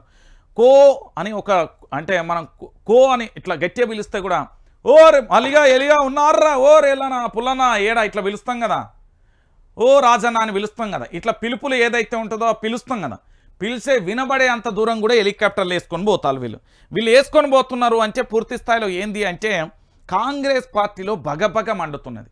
ఆల్రెడీ కాంగ్రెస్ పార్టీలో నిప్పు కణికలకు బగబగ మండుతున్న తరుణంలో ఈరోజు పూర్తి స్థాయిలో తెలంగాణ రాష్ట్ర వ్యాప్తంగా కూడా కాంగ్రెస్ పార్టీకి సంబంధించి ఇక్కడ ఏంది అంటే మరింత ఆజ్యం పోసే పరిస్థితి, మరొక గాలి సునామీ లెక్క పూర్తి స్థాయిలో భగభగ మండే అగ్నికీలల్లా కాంగ్రెస్ పార్టీ సతమతం అవుతుంది.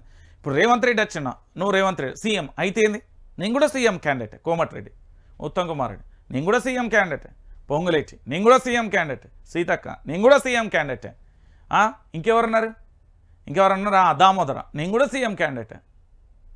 ఎవరికి వారే యమునా తీరే అయిపోయి పరిపాలన చెయ్యిర్రా నాయన అంటే రంజిత్ నీకేం పని లేదా, ఎందుకు అరుస్తున్నావు, ఆ పేగులను వస్తాయిరా బిడ్డ, ఆ పేగులు నర్వంగా గంటలు గంటలు టీవీ ముంగట బూక్కొని ఒకటే ముచ్చట చెప్తాను రోజు చూస్తున్నా. ఓ మంత్రి వాళ్ళ సన్నిహితుల దగ్గర మా సోదరులు జర్నలిస్టుల దగ్గర అంటున్నాడట, ఏందేమా రంజిత్ గంతగానం అరుస్తున్నాడు, పేగులను వస్తాయి, ఎందుకు అరుస్తున్నాడు, విలాసవంతమైన జీవితాన్ని ఇట్లా అనుభవించక ఏందట ఆయన బాధ అని అంటున్నారట. అంటే ప్రజల పక్షాన ఉండేటోడు ఎప్పుడైనా కూడా అధికారాన్ని కోరుకోరన్న. మీకు మీ అందరికీ తెలుసు, చరిత్ర చెప్పిన నగ్న సత్యం అది. అధికారాన్ని ఎప్పుడూ కూడా ప్రజల పక్షాన పోరాటం చేసే వాళ్ళు కోరుకోరు. ప్రజలు బాగుండాలి, ప్రజా సమస్యల మీద పోరాటం చేయాలి అనే పరిస్థితి ఏర్పడుతుంది. అధికారాన్ని గడక చేపడితే మన కాళ్ళు చేతులు నోరును బంధించినట్టే. అదే ప్రజల పక్షాన ఉంటే మనం పోరాటం చేయడానికి ఆస్కారం ఉంటుంది. అయితే ఆ మంత్రి గారు అంటున్నారట, ఈ సందర్భంగా చెప్తున్నా, ఇంతగానం మాట్లాడతాడు, అప్పుడు కష్టమే ఇప్పుడు కష్టమే, ఏంది ఆ కష్టాలు, ప్రశాంతమైన జీవితం వద్దట మా రంజిత్కు అని అంటున్నట. సరే మంత్రి గారికి కృతజ్ఞతల కామాత్రం నా మీద ప్రేమ ఉన్నందుకు, ఎందుకంటే అంతో కొంత నా మీద ప్రేమ చూపించినందుకు, సరే మొత్తానికి నా కష్టాన్ని గుర్తించినందుకు మీకు కృతజ్ఞతలే చెప్పాలనుకుంటున్నా. ఇక మా మిత్రులు వచ్చి ఏం రంజిత్ భాయ్ నీ గురించి మినిస్టర్లే ఆరాధిస్తాలు, ఎందుకు వాళ్ళ గురించి పూర్తి స్థాయిలో విమర్శలు చేస్తున్నావట అంటే, నేను వాళ్ళ వ్యక్తిగతంగా వాళ్ళ కుటుంబాల్లో వాళ్ళ బిడ్డలో వ్యక్తిగతంగా పేర్లు చెప్పి గత జర్నలిజం లెక్క నేనైతే చేయట్లేదు. నేను ఒక చదువుకున్న వ్యక్తిగా చదువుకున్న జర్నలిజంగా వచ్చిన పద్ధతిగానే పోతా. కొన్ని సందర్భాలలో పద్ధతి తప్పాల్సి వస్తుందా అంటే, రాజనేటోడు మంచిగా ఉంటే కింద సైన్యం అనేది మంచిగా ఉంటుంది, లేదా ప్రజలు మంచిగా ఉంటారు. రాజే లంగ పని చేస్తే అప్పుడప్పుడు మేము కూడా హద్దులు దాటాల్సి వస్తుంది అని చెప్పిన. సరే మొత్తానికి ఇక్కడ ఏంది అంటే మంత్రులకు కూడా మింగుడు వర్తలేదట. మరి రంజిత్ని ఏం చేద్దాం ఏం కథ అని కూడా ఆలోచించారట. గత ప్రభుత్వంలో కాంగ్రెస్ పార్టీ అధికారంలోకి రావడానికి వాళ్ళు కూర్చున్న కుర్చీ ఏదైతే ఉందో ఆ 4 చక్రాలలో మన ఒకటి మానవత్వం ఉన్న వాళ్ళు మొగోళ్ళే అయితే, ఓ తల్లికి ఓ అయ్యకు అవ్వకు పుచ్చినోడైతే కనీసం నా మీద కేసు కాదు కదా, నన్ను ముట్టుకునే అర్హత కూడా లేదు. ఎందుకంటే నీ కంటే కష్టం ఎక్కువ, నా గొంతును చించుకొని నా రక్తాన్ని చెమట చుక్కగా మార్చి నేను పోరాటం చేస్తున్నా. ఇప్పుడు అంతే చేస్తా, రేపు అంతే చేస్తా. నేను ప్రజల మనిషిని, ప్రజల కోసమే ఉంటా. ఇక్కడ వేరే రకాల ఎజెండా లేదు. రాజకీయ ఎజెండా అంటే మనకు పరమశత్త. ఎందుకంటే తెలంగాణ ఉద్యమంలో మనం పూర్తి స్థాయిలో ఉద్యమకారుడిగా పనిచేసిన చరిత్ర మనకు రాజకీయాలు తెలుసు, ఆ వ్యవస్థలో పోదలుచుకోలే.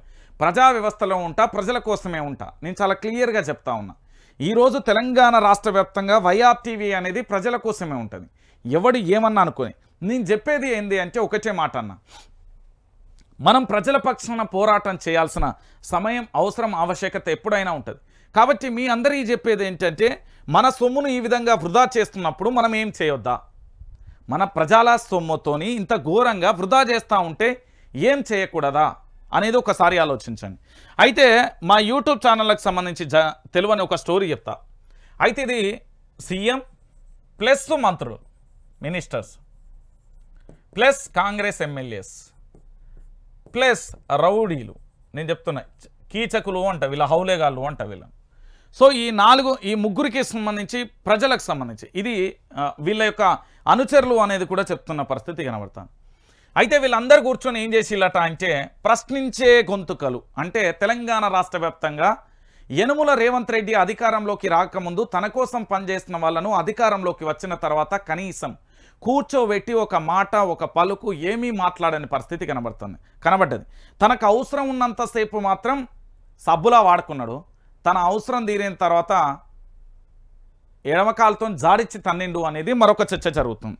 సో ప్రశ్నించే గొంతుకలకు సంబంధించి ఏం జరుగుతున్నది అంటే వీళ్ళందరినీ అరెస్ట్ చేయాలి, వీళ్ళ మీద దాడులు చేయాలి అనేది ఒకటి ఉండే ప్రణాళిక భారీగా ఉండే, భారీ కేసులు పెట్టి అందరినీ లోపలేద్దామనే ఉండాలి. కానీ విషయం ఏంటంటే ఏఐసిసి సభ్యులుగా ఉన్న కాంగ్రెస్ అగ్రనాయకత్వం మీ అందరికీ తెలిసిన విషయమే. రాహుల్ గాంధీ, ప్రియాంక గాంధీ, సోనియా గాంధీ వీళ్లకు స్వతహాగా కూడా తెలంగాణ రాష్ట్రం నుండి 100 మేళ్ళు పోయినాయి. ఇప్పుడు రాహుల్ గాంధీ పరిశీలనలో కూడా ఉన్న అంశం ఏంటంటే జర్నలిస్టులను ఎందుకు మొచ్చుకుంటున్నారు? మనకు ధృవరాతే ఉన్నాడు, పూర్తి స్థాయిలో ఏంది భారతీయ జనతా పార్టీని AK-47 గన్ను లెక్క వేస్తున్నాడు, మన బిడ్డడే. అదే యూట్యూబ్ ఛానళ్లతోని రేపు పొద్దుగాల నేను ప్రధానమంత్రి కాబోతున్నా, మీరు ఎందుకు లొల్లి చేస్తున్నారు? తెలంగాణ ప్రాంతంలో ఉన్న జర్నలిస్టులను మీరు కంట్రోల్ చేసుకోలేకపోయిలు, అనవసరంగా వాళ్ళని రెచ్చగొచ్చిళ్ళు. వాళ్ళంతా కూడా యువతే, వాళ్ళు ఏదైనా సాక్రిఫై చేస్తారు, వాళ్ళ జీవితాలను పణంగా పెడతారు అని చెప్పేటాలకు సైలెంట్ అయ్యేట. రాహుల్ గాంధీ దగ్గర ప్రశ్నించే గొంతుకలైన యూట్యూబ్ ఛానళ్ళకు సంబంధించి ఇప్పుడు కాంగ్రెస్ పార్టీకి సంబంధించి ఆ లీస్ట్ అంతా ఉండేటాలకు ఇక ఆయన ఏం చేయాలనో అర్థం కాక పూర్తి స్థాయిలో భయభ్రాంతులకు గురవుతున్న పరిస్థితి కనబడుతుందట. ఎందుకు అంటే ఈరోజు తెలంగాణ రాష్ట్ర వ్యాప్తంగా ప్రశ్నించే మిర్రర్ టీవీ కానీ, న్యూస్ లైన్ కానీ, T24 కానీ, వైఆర్ టీవీ కానీ, యూ న్యూస్ కానీ, తెలుగు స్క్రైబ్ కానీ ఈ ఛానళ్ళ లీస్ట్ అంతా కూడా ఈ దేశానికి సంబంధించిన కాంగ్రెస్ అగ్రనాయకుడు రాహుల్ గాంధీ గారికి దగ్గర ఉన్నాయి. దాదాపుగా తెలంగాణ రాష్ట్రం నుంచి 100 మేళ్ళు వెళ్ళినాయి.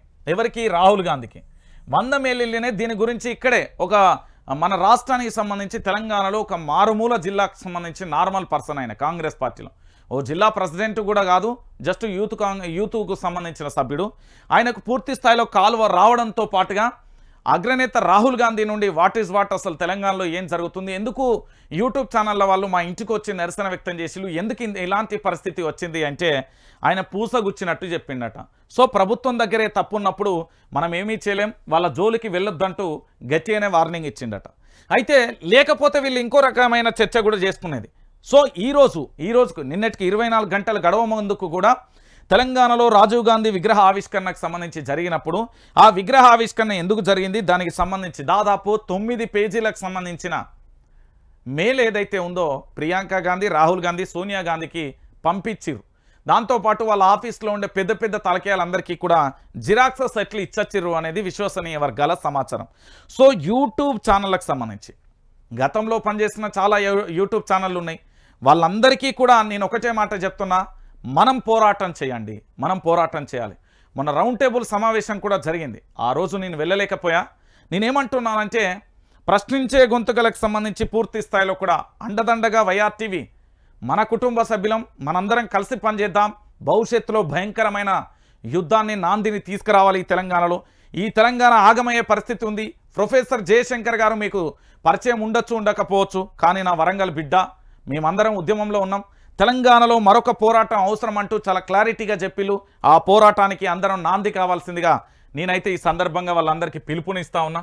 సో మొత్తానికి సర్కారు హెలికాప్టర్ అయితే దుమారానికి సంబంధించి ముఖ్యమంత్రి అయితే కోపంగా ఉన్నాడు.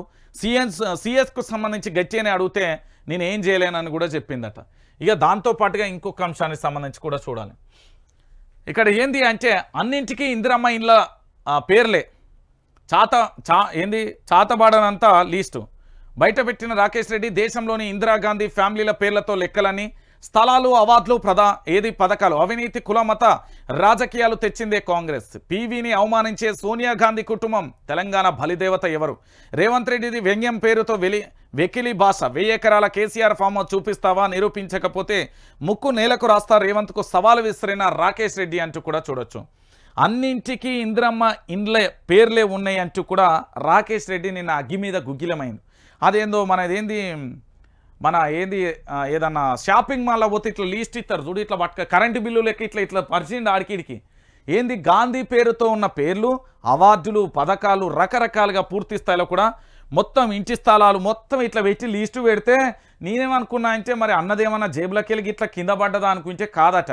అవన్నీ ఏంది గాంధీ ఇందిరమ్మ ఇళ్ళ పేర్లతోని కానీ గాంధీ వంశస్థుల పేర్లతోని పథకాలు కానీ అవార్డులు కానీ రకరకాలుగా ఉన్నాయి. అన్నీ కూడా రాకేష్ అన్న పొల్లు ఇజ్జత్ తీసాడు. నిన్నటి మీకు కావాలంటే వైఆర్టీవీలు ఉంటుంది. రాకేష్ రెడ్డి ప్రెస్ మీట్ మాత్రం మిస్ కాకుర్రి. మీరు ఇతరత్ర ఏ ఎంటర్టైన్మెంట్ షోలు మిస్ అయిన పరిస్థితి పర్వాలేదు, కానీ నిన్నటి రాకేష్ రెడ్డి ప్రెస్ మీట్ మాత్రం మీరు మిస్ కాకుర్రి. అది ఎంత అద్భుతంగా ఉన్నది అంటే ఒక ఏంది అంటే మంచి మ్యూజిక్ వాయించినట్టుగా ఉంటుంది రేవంత్ రెడ్డి. మీరు వినాలే గంతే నేను చెప్పా. రైట్, 400 కోట్లు ఇవ్వలేదని ఎన్కన్వెన్షన్ కూల్చివేత. హైడ్రా పేరుతో వసూళ్ల దందా. ముడుపులు ఇచ్చిన వాళ్ళ బంగ్లాలు సేఫ్. బ్లాక్మెయిల్కు రేవంత్ బ్రాండ్ అంబాసిడర్. హామీల డైవర్షన్కే ఎమ్మెల్యే ఇండ్లపై దాడులు. ప్రశ్నించినందుకే ప్రతిపక్షాల నేతల ఆ తిట్ల పురాణం. ఫేక్ న్యూస్ రాసే వాళ్ళని ఎవరిని వదిలిపెట్టమంటూ కూడా డైరీలో అన్ని నోట్ చేసుకుంటున్నామని చెప్తున్నారు. అయితే విషయం ఏంది అంటే ఇక్కడ ఇంకొక విషయం కూడా ఉన్నది. సరే, ఈ 400 కోట్ల విషయం అయితే మరి అది పక్కన పెడితే చంద్రబాబు నాయుడు మీ అందరికీ తెలుసు కదా, వైఎస్ జగన్ కూడా అందరికీ తెలుసు కదా, ఆంధ్రప్రదేశ్ పంచాయతీది. మీరు నాగార్జున ఎన్కన్వెన్షన్ కూల్చివేత గురించి రకరకాలుగా చేసుకుంటున్నారు. సరే, వాస్తవమే ఈ 400 కోట్లది కూడా ఒక చర్చ అయ్యి ఉండొచ్చు, నేనేమంటలేను.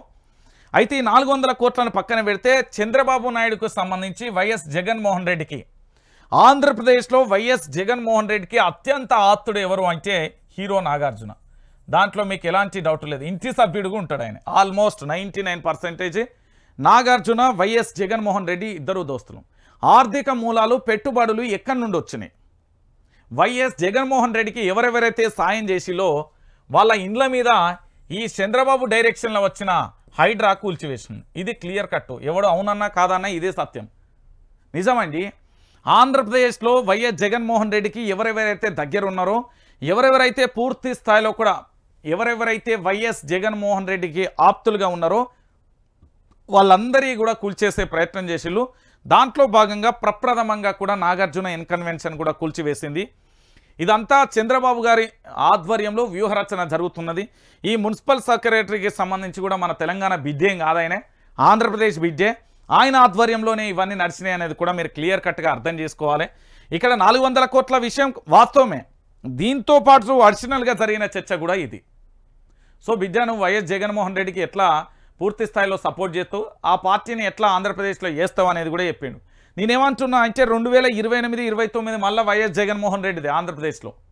వైఎస్ జగన్మోహన్ రెడ్డి విషయంలో జరిగిన 3 తప్పిదాలు ఏంది అంటే అలా పూర్తిగా కూడా ఆర్కే రోజాకు సంబంధించిన దాంతోపాటు కొడాలి నానికి సంబంధించి, దాంతోపాటు ఆయన పేరు ఉంటాడు కదా ఆంధ్రప్రదేశ్ మంత్రి, ఆయన పేరు అదే మహేష్ బాబు అత్త ఇట్లనే వెచ్చి చూసిండు చూడు, ఏం పేరు ఆయన పేరు, అయ్యో ఆయనే.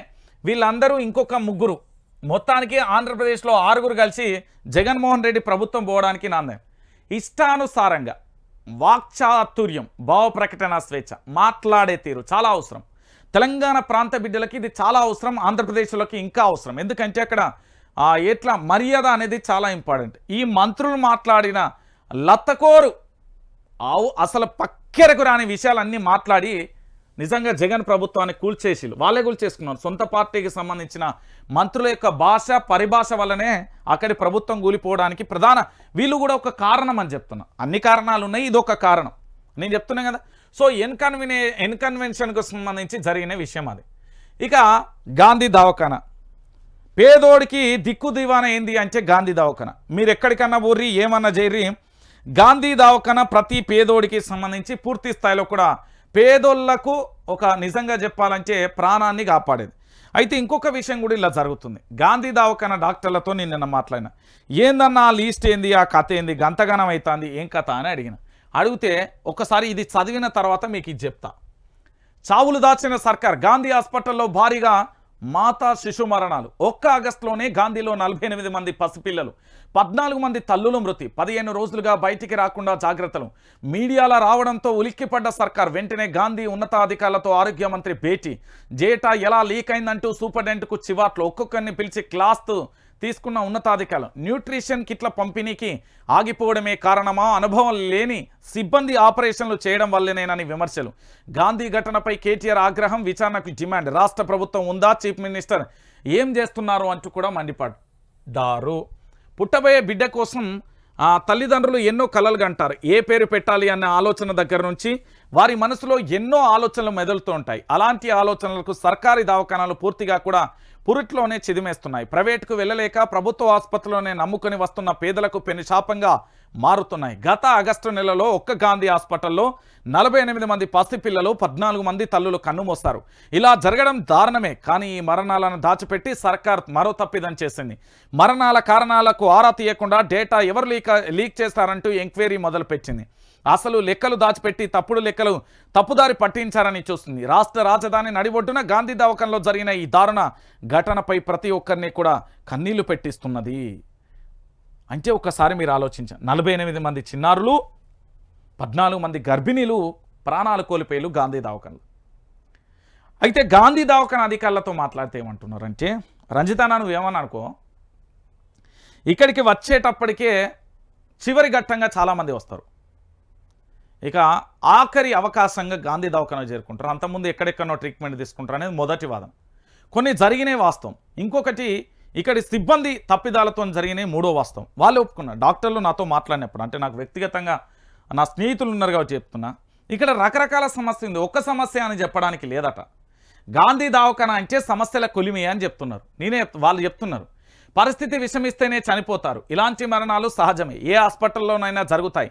కొన్ని దవాఖానలలో 10ల సంఖ్యలో మరణాలు ఉంటాయి. నేను కూడా పాత గాంధీ హాస్పిటల్లోనే పుట్టా.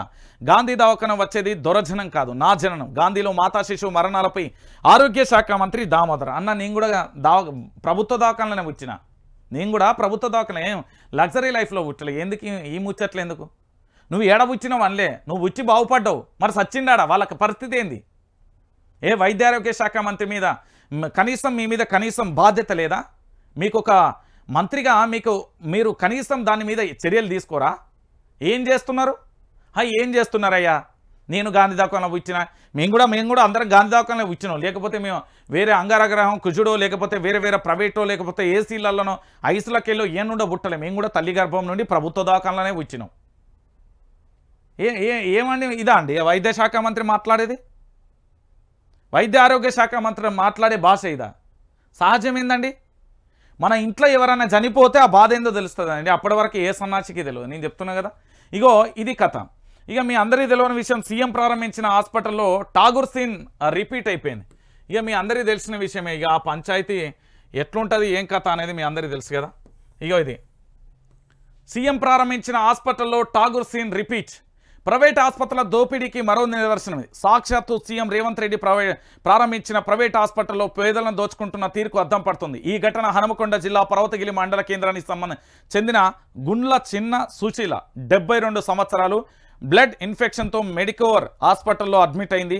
ఆపరేషన్కు ముందే 2,50,000 రూపాయలు వసూలు చేసిన యాజమాన్యం ఒకేసారి 2 సర్జరీలు చేశామని ఆమె బంధువులకు తెలిపారు.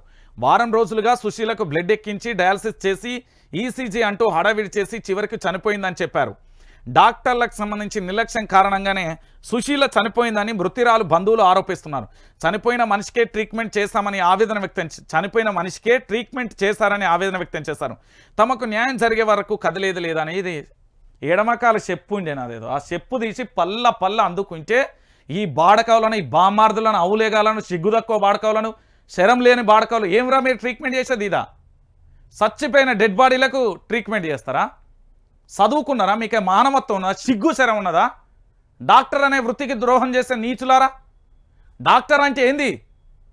ఎంతమంది ప్రాణాలు చివరి మిమ్మల్నే దైవంగా భావించి హాస్పిటళ్లలో అడ్మిట్ అవుతారు. అరే నాకు తెలిసిన డాక్టర్లు అద్భుతం. వాళ్ళు డబ్బులు తీసుకోకుండా, చాలా చోట్ల చూసిన, డబ్బులు తీసుకోకుండా పేద ప్రజలకు సాయం చేస్తున్నారు. మళ్ళీ ఇది ముఖ్యమంత్రి గారు ప్రారంభించిన దవాఖాన. ఇగో అయ్యా యనమల రేవంత్ రెడ్డి ఉన్నావా? ఈ ఛానల్ ఎట్లా చూస్తావు కదా, నీకు తెలుసు కదా. నన్ను చూసే నువ్వు మాట్లాడినావు, మొన్న మాట్లాడినావు కదా. నా మీద కొంతమంది కావాలని దుష్ప్రచారం చేస్తున్నారు.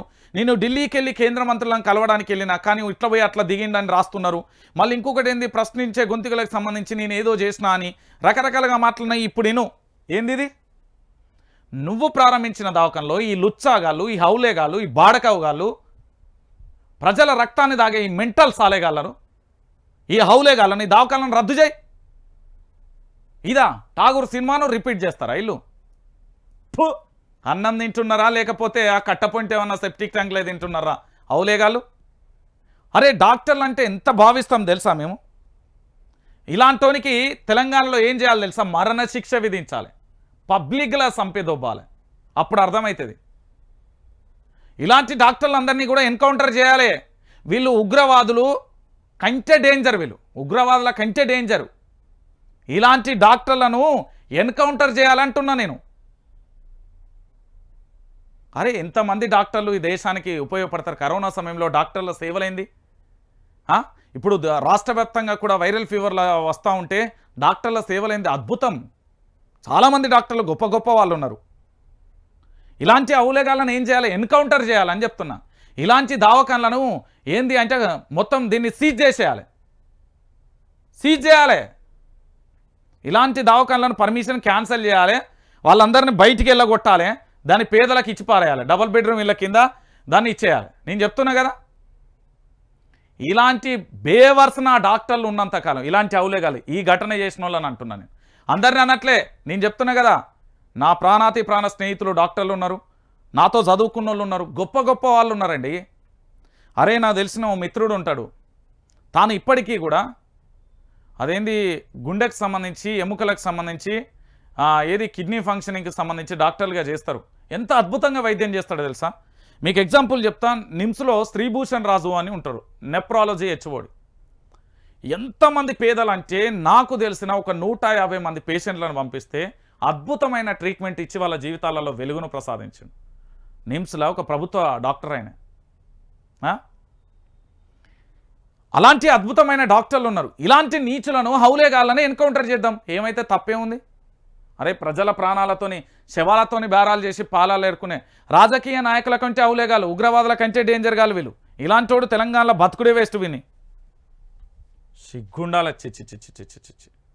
చి ఇంత ఘోరంగా చేసేటోళ్ళు ఎందుకండి తెలంగాణలో? ఠాగూర్ సినిమాను చూపెడతారా వీళ్ళు? ఇంతకంటే ఘోరం ఏమన్నా ఉంటుందా? ఇక చూడు,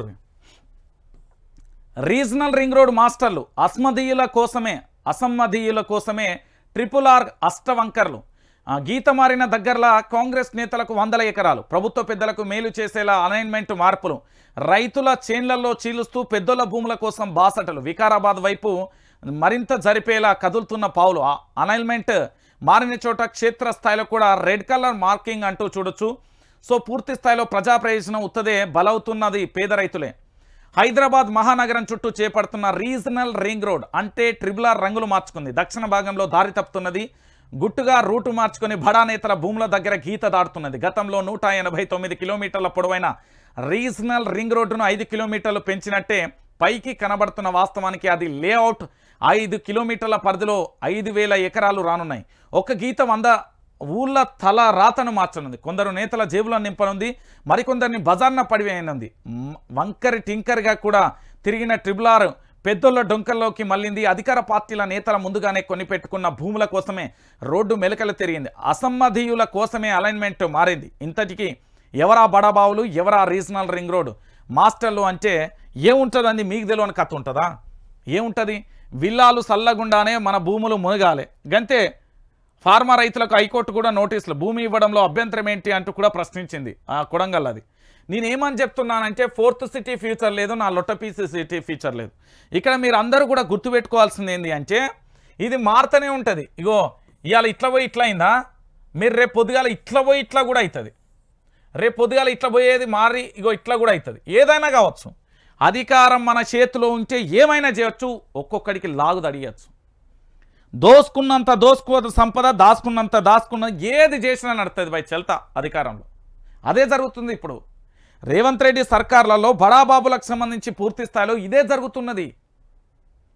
రేవంత్ రెడ్డి సర్కార్లో బడాబాబులకు సంబంధించి ఇదే జరుగుతున్నది. రీజనల్ రింగ్ రోడ్ మార్పుకు ప్రధానమైన కారణాలు ఎపిసోడ్లు ఏంటి అంటే ఇక్కడ పూర్తిగా కూడా తెలంగాణ రాష్ట్ర ప్రజలందరూ కూడా ఆలోచించాల్సిన విషయం ఏంటి అంటే ఈ తెలంగాణ రాష్ట్రంలో కూడా రీజనల్ రింగ్ రోడ్డే కాదు, చాలా మార్పులు జరగబోతాయి. ఏంది అంటే ఎప్పుడైనా కూడా అన్న బలవంతుడికే ఎక్కువ శక్తి ఉంటుంది అంటే బలవంతుడికే ఉంటుంది అన్న. వాడు పోతాడు 100 అన్న కాడ 1,00,000 రూపాయలు వారేసేస్తాడు, కోయి అన్న కాడ 100 కోట్లు ఇస్తాడు. వీళ్ళు ఏంది రాజకీయ నాయకులే మేలు చేస్తారు కానీ ప్రజాపాలన వస్తుందా ఈ ప్రభుత్వం? నాలాంటోడో నీలాంటోడో మంచోడో చదువుకున్నోడో వత్తనే అవుతుంది. నేను చెప్తున్నా కదా, రేపు పొద్దుగాల మన బతుకులన్నీ ఆగం చేయనీకే ఇదంతా. అంతకు మించి ఇంకా వేరే ఏమీ లేని పరిస్థితి కనబడుతుంది. ఇక దాంతోపాటుగా అసలు అసెంబ్లీ ఎన్నికలు ఎప్పుడు 2028లో జరుగుతాయా 29లో జరుగుతాయా? 2028తో ముగుస్తున్న టీజీ ప్రభుత్వ కాలం. ఆ తర్వాత 6 నెలల పొడిగింపు ఉంటుందా, లేదంటే కొత్త గవర్నమెంట్ 6 నెలలకే పరిమితమా, లేక రాష్ట్రపతి పాలన వస్తుందా? రాష్ట్రంలో 2028 అసెంబ్లీ ఎన్నికలపై ఉత్కంఠ. జమిలీ ఎన్నికలకు కేంద్రం గ్రీన్ సిగ్నల్. శీతాకాల సమావేశంలో పార్లమెంట్లో బిల్లు, నియోజకవర్గాల పెంపుపై స్పష్టత కరువు. ఏంది డీలిమిటేషన్పై ఇంకా క్లారిటీ ఇవ్వని కేంద్రం. విభజన చట్టం మేరకు పెరగాల్సిన సీట్లు తెలంగాణలో 34, ఏపీలో 50 చొప్పున. ఇప్పటికీ ఇంకా ప్రారంభం కాని జనగణన. జమిలీ ఎన్నికల వ్యతిరేకిస్తున్న కాంగ్రెస్, మజ్లిస్ ఏకాభిప్రాయమే పెద్ద సవాల్. జమిలీకి ప్రాంతీయ పార్టీలు సహకరిస్తాయా? ఉభయ సభలలో ఆమోదానికి మద్దతు లభిస్తుందా? 18వ రాజ్యాంగ సవరణలు చేయాల్సిందే. కేంద్ర రాష్ట్ర ప్రభుత్వాల మధ్య ఘర్షణ వాతావరణం తప్పదా? 2029లోనే ఎన్నికల అంతకు ముందేనా? అప్పటికి అధికారంలో ఉన్న ప్రభుత్వాల పరిస్థితి ఏంటి? జమిలీ ఎన్నికలకు కేంద్రం ఓకే. కోవిడ్ కమిటీ నివేదికకు మోదీ కేబినెట్ ఆమోదం. పార్లమెంట్ శీతాకాల సమావేశాలలో బిల్లు. ప్రజాస్వామ్యాన్ని మరింత బలపరిచే నిర్ణయం. కేంద్ర సహాయ మంత్రి బండి సంజయ్ జమిలీ ఎన్నికలు సాధ్యం కాదు ఖర్గే అంటూ కూడా చెప్పిన పరిస్థితి. ఇది అసలు నేను నిజంగా చెప్తున్నా కదా, జమిలీ ఎన్నికలు అనేది ఈ దేశంలో సాధ్యం కాదు. మీరు ఏమన్నా అనుకోరు కానీ ఇక్కడ సాధ్యం కాదు. ఇక్కడ అసలు ఇంపాసిబుల్. జమిలీ ఎన్నికలు ఒకటేసారి కావాలంటే అవన్నీ అసలు సాధ్యం కాని పరిస్థితి కనబడుతున్నాయి. ఎందుకంటే పూర్తి స్థాయిలో కూడా జమిలీ ఎన్నికలకు సంబంధించి ఇట్లనే జరుగుతాయి పూర్తిగా కూడా. ఇగో మాకు గన్మెన్ సరిపోరు, మరింత మందిని ఇవ్వండి. నామినేటెడ్ కార్పొరేషన్ చైర్మన్ల తపన. మంత్రులు సన్నిహితుల ద్వారా పైరవీలు. ఇంటెలిజెన్స్ విభాగానికి రిక్వెస్ట్లు. సీఎం దృష్టికి వెళ్లిన వ్యవహారం. జిల్లాలో తలెత్తిన సమస్యపై ఆరా. ప్రజలలో చెడ్డ పేరు వస్తుందని చర్చ. ఏంది అంటే ఇట్లా దిగంగానే కార్పొరేషన్ కొమ్ములత్తాయి. ఓ మేడం ఫోన్ చేసింది నాకు, ఆమె కాంగ్రెస్ పార్టీ లీడర్ అమ్మ. ఇంకా ఏంది పూర్తి స్థాయిలో నామినేటెడ్ పదవే రాలే. నామినేటెడ్ పదవి వచ్చింది, మా ఇంటర్వ్యూలు తీసుకోవాలా మీరు, ఏంది అంటే మమ్మల్ని అడగండి మేము చెప్తాం, ఏదైనా చెప్తామని నన్ను అడుగుతున్నది. అసలు సబ్జెక్టే ఉండదు ఆడ, ఏమి లేదు. ఏం చేయాలి? తీసుకొచ్చి మళ్ళా అట బాబు రంజిత్ అట. ఎంత బలుపులు, ఎంత అహంకారాలు వచ్చినాయి. మహిళలను కాదు, వీళ్ళు పురుషులు కూడా కార్పొరేషన్ చైర్మన్లు వచ్చిన వాళ్ళు. రే అసలు మీ జీవితాలు ఏందిరా బాబు? బిఫోరు అధికారం రాకముందుకి మీ జీవితాలు ఏంది? రోజు ఎన్నిసార్లు ఫోన్ చేసేది, ఏమని మాట్లాడేది? ఇప్పుడు ఏమని మాట్లాడతారు? బలుపులు బాగా వచ్చినాయి బాడకవులు. నేను చెప్తున్నా కదా, అంతున్నాయి ఒక్కొక్కరి చిట్ట. ఏం పెద్ద పీకేది ఏం లేదాడు. వాడేమో రాజకీయం అంటాడు, ఇది జర్నలిజం, ఫోర్త్ ఎస్టేట్. పోపిస్తా ఒక్కొక్కడికి, వస్తాయి మీ కథలు. నా దగ్గర పెన్ డ్రైవ్ ఉన్నది. పెన్ డ్రైవ్ ఏది? పెన్ డ్రైవ్లా తెలంగాణకు సంబంధించిన ఒక మంత్రి గారి లీలల్ని నేను బయట పెడితే ఊరేసుకొని వస్తుంది. నేను ఒక మానవత్వం ఉన్న ఒక రైతు కుటుంబానికి సంబంధించిన వ్యక్తిని కాబట్టి పక్కకు వచ్చిన వ్యక్తిగత విషయాల గురించి కాదు. అది ఒక పెద్ద స్థాయిలో ఉండే వ్యక్తి ఆ విధంగా చేయడం నాకు నచ్చలే. కానీ అయినా నేను మానవతా కోణంతో పక్కకు వచ్చిన. మనం వాళ్ళు ఫోన్ చేయలే, మనమే వాళ్ళకి ఫోన్ చేయలే. చెప్తున్నా మన దగ్గర అట్లా డంపులు చాలా ఉన్నాయి. కరెక్ట్ ఎన్నికల కారణమైన ముందు అన్నీ రిలీజ్ చేస్తా. ఉంటాం పోతాం అన్నీ రిలీజ్ చేసి అప్పుడు చూపెడతా. నేను చెప్తున్నా కదా, ఇగో ఈడ కనబడుతున్నదా హై వోల్టేజ్కి సంబంధించి హై రైట్స్ భవనాల ఎత్తు భవనాలకు సంబంధించి నోయిడా ట్విన్ టవర్ తరహాలో కూల్చివేత. ప్రముఖుల బిల్డర్ల నిర్మాణాలకి ఇప్పటికే అధిక ఫిర్యాదులు. చెరువులు బఫర్ జోన్లో నిర్మించిన. ఇగో ఏం లేదన్నా, ఇది ఎవడైతే బలిసినోడు ఉంటాడో వానికి సంబంధించి రేవంత్ సర్కార్కి ఎవరైతే వ్యతిరేకం ఉన్నారో ఎవరెవరు ఉన్నారో గావల్ల జోలికే పోతారు తప్ప నిజమైన పేదోళ్ళకు సంబంధించినవి మాత్రమే కూల్చేస్తారు తప్ప వీళ్ళు ఏమన్నారు. ఇదంతా ఏదో ఒకటి ఉంటుంది లిటికేషన్, పైసలన్నీ ఇవ్వాలి, ఏదో ఒకటి చేస్తారు. ఇది హైడ్రా అంతా ఆగమాగం అనేది మీకు తెలుసు కదా, అంత జోక్ అది. మీరు ఎక్కువగా కూడా ఆలోచించకూరు. నేను చెప్తున్నా కదా, మీరు ఎక్కువ దాని గురించి పట్టించుకోరు. హైడ్రా అనేది చంద్రబాబు గారి ఆధ్వర్యంలో వచ్చింది. ఇక నల్గొండ బీఆర్ఎస్ ఆఫీస్ కూల్చివేతలో జోక్యం చేసుకోలేం. గతంలో చెప్పిన మళ్ళీ పిటిషన్ వేసుడేంది? బీఆర్ఎస్ తీరుపై హైకోర్టు ఆగ్రహం. 1,00,000 జరిమానా అంచు కూడా చెప్పిన పరిస్థితి కనబడుతుంది. ఇక కూలగొడదాం అన్నాక ఇక రాజ్యం మన చేతులు ఉన్నాక ఏమైనా చేస్తామని చెప్పరాదు. దాందే ఉంటుందని. ఇక ఇదట రాష్ట్ర సంపద పెంచుతాం. ఏం పెంచుతావు? రాష్ట్రంలో ఇప్పటికే ప్రభుత్వానికి సంబంధించిన ప్యాలెస్లు దాంతోపాటు రకరకాలుగా జీఎస్టీలు కట్టలే. ఆ మాల్లు మార్క్స్లు మన్ను మషను అవి వసూలు చేయి. రేవంత్ రెడ్డి అవన్నీ వసూలు చేయక ఈడేదో చేస్తున్న పరిస్థితి కనబడుతుంది. ఇక ఆదివాసులకు ఆధార్ తిప్పలు అంటూ కూడా చూడొచ్చు. తెలంగాణ వచ్చిన చెంచుల తలరాత మారలే. మొబైల్ ఫోన్లు లేక ఆధార్ కార్డులు రావట్లే. కోర్ ఏరియాలో 9,500 మందికి నో ఐడి ప్రూఫ్స్, ఏ గుర్తింపు లేక స్కీములు దూరం. బర్త్, క్యాస్ట్ సర్టిఫికేట్, రేషన్ కార్డులు లేక కాగితాలకే సంక్షేమం పరిమితం. ప్రత్యామ్నాయ మార్గంలో కార్డులు ఇవ్వాలని వేడుకలు. ఇక్కడ ఏం జరుగుతుంది అంటే ములుగు జిల్లాకు సంబంధించి ఇతరత్ర సరిహద్దు ప్రాంతాలలో జరిగే విషయం ఏంటి అంటే ఇతర రాష్ట్రాల నుంచి వచ్చిన వలసలు అక్కడ కొండ కోణలలో ఉంచుతారు. వీళ్ళతో పాటు అక్కడ ఉండే లీడర్లు వీళ్ళని బినామీలుగా పెట్టుకొని ఎకరాలు కూడా సదును చేయించుకుంటారు. మీకు తెలుసో లేదో. సో మొత్తానికి ఏదేమైనా అయితేనే మన కాడ బతుకుతున్నారు కాబట్టి మనం మంచిగానే చూస్తాం. దాంట్లో ఎలాంటి డౌట్ లేదనేది అందరికీ తెలిసిన విషయం. సో ఇక్కడ వైఆర్టీవీ తెలుగు న్యూస్ ఛానల్కి సంబంధించి ప్రధానంగా కూడా మీరు ఆలోచించాల్సిన విషయం ఏంటి అంటే రాష్ట్ర రాజకీయాలలో జరుగుతున్న ప్రతి అంశాన్ని కూడా పూర్తి స్థాయిలో కూడా మీరందరూ కూడా ఆలోచించాల్సిన విషయం ఏంటి అంటే అన్న ఇక్కడ ఒక లైవ్ వస్తున్నది కాబట్టి ఖచ్చితంగా కూడా ఇక్కడ పూర్తి స్థాయిలో కూడా మీరు అందరూ ఏం చేస్తారు అంటే లైవ్ను చూస్తున్నారు. చూసేటోళ్ళు అందరూ కూడా ఒక మాట చెప్పుర్రి. ఇగో ఇక్కడ లైక్ కొట్టుర్రి, దాంతోపాటుగా ఇక్కడ సబ్స్క్రైబ్ చేయరు, ప్రతి ఒక్కరికి కూడా తెలియజేయరు.